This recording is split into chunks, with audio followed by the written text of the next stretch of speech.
Hi, I'm Karen Gombo, CEO and life coach, helping women build their careers while maintaining work life balance. And in this second episode, today we're going to be talking about self care, why it's important.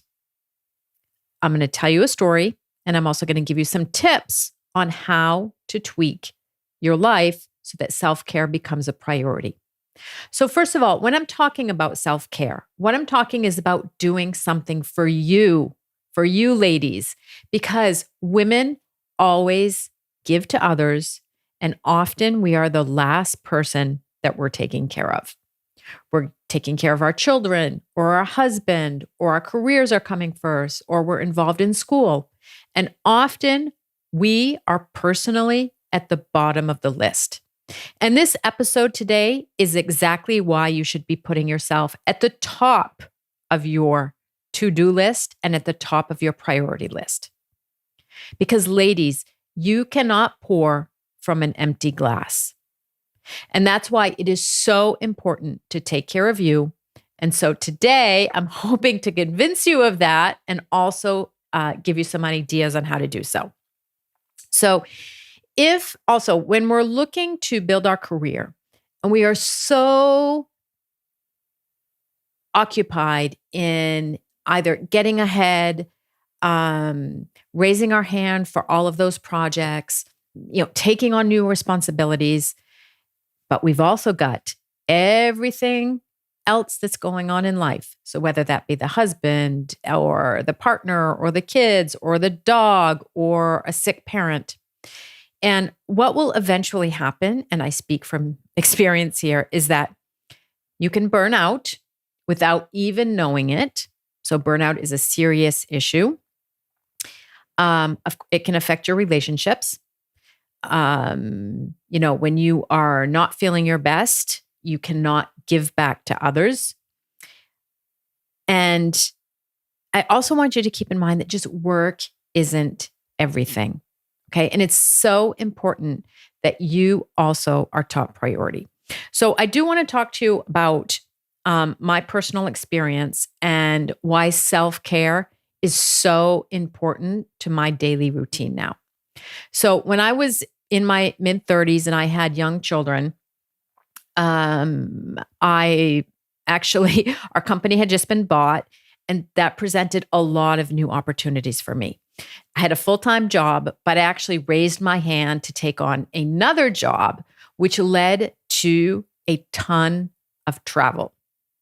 My kids were also at the age where I was volunteering at school. So I had parent-teacher meetings. I was part of the school board. So also doing things at least once a week.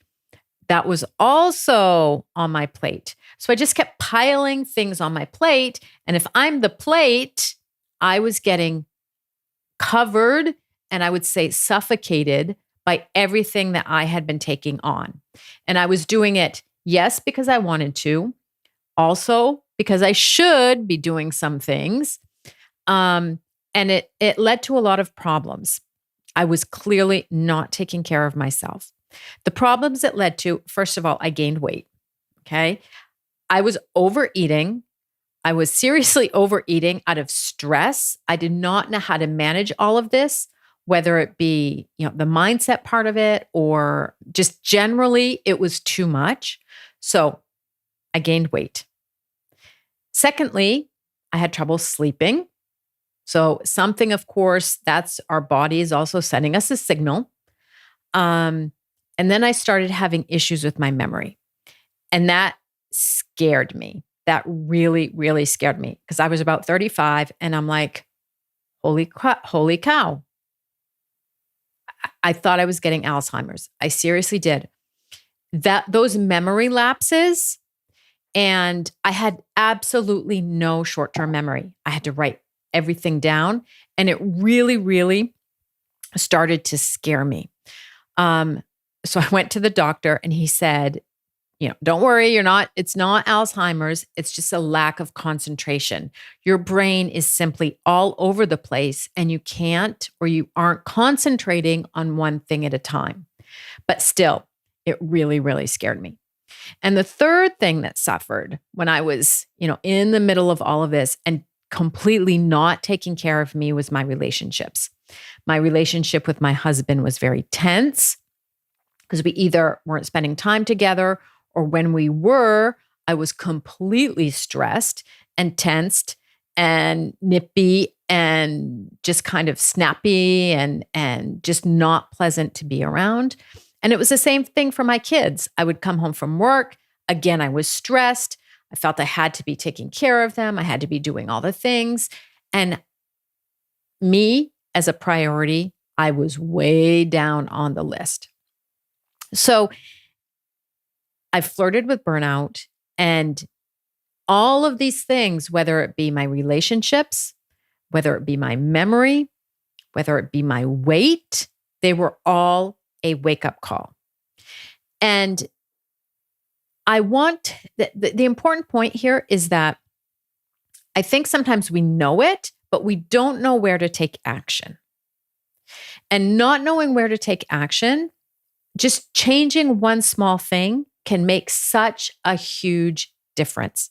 But it has to be a very conscious decision to put yourself first. And it's also a lot of mindset work that I do with my coaching clients, because it is very hard for women. Often we feel insanely guilty about putting ourselves first. We've been taught, if I grew up in the 70s and the 80s in the US, we were taught to be good girls and not rock the boat and take care of others. But by doing that, it is so harmful for ourselves and we can't give back. So I am 100% a proponent of taking care of yourself first before taking care of others. And I personally do that. I'm going to give you my tips here. Something that I call PMP. PMP, it's 3 letters, and it's 3 things that I do every single day. So the first P in PMP stands for physical health. I take care of my physical health. So whether that be sleep, whether that be getting some steps in, whether that be exercise or some kind of movement.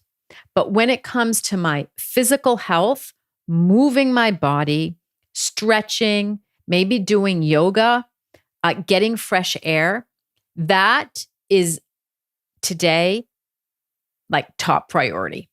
There's not a day that goes by now without me doing something physical. So extremely important.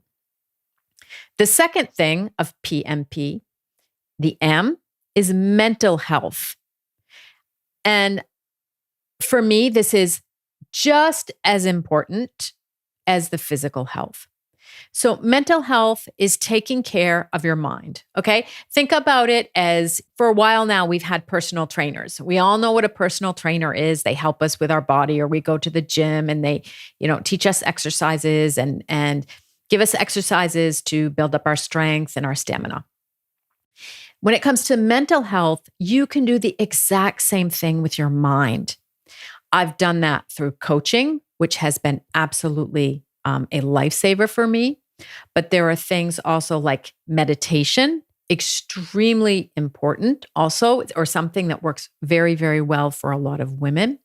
But it's also nourishing your mind with things where you're learning, nourishing it through reading, or going to a museum, or connecting with somebody where they're teaching you something, learning something, doing a program, taking a course.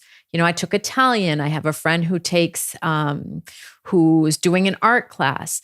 All of those things that are going to nourish your mind are extremely important. Of course, I'm a proponent of coaching that is absolutely game-changing, but any of those things that I've mentioned also will have an impact on your mindset.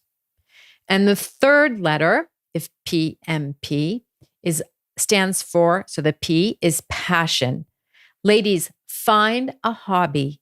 Find something that you are so passionate about that you will do and you want to think about for you, that a skill that you want to develop. So whether it be taking a painting class or a dancing class, for me, over these past few years, it's been golf.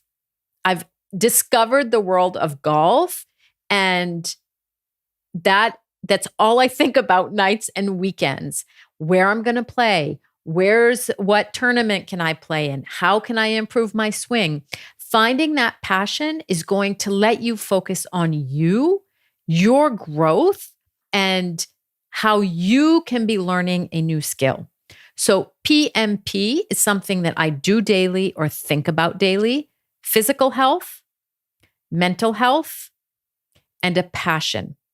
And for a lot of my coaching clients, those are very, very difficult things to think of initially, because we want to put our children and our families and our careers first. But ladies, put yourself first. I guarantee you it will change everything. And so I'd like to leave you with this week. Last week, we talked about a daily dare, and it was about building self-confidence. This week, I would like to offer that you have daily care. Daily care is doing something for you, PMP, that is going to help you concentrate on you and put you first. So you can also use the hashtag daily care, or hashtag daily dare daily care. You can tag me on Instagram, so at Karen_Gombo, and let me know, what are you doing for daily care? You will see me personally on Instagram. Most days I'm taking a walk, otherwise on the golf course or reading a book, but anything and everything you choose, just please, ladies, put yourself first, because remember, you can't pour from an empty glass. Have a great day, great week, and don't forget to tag me. Speak to you soon. Bye.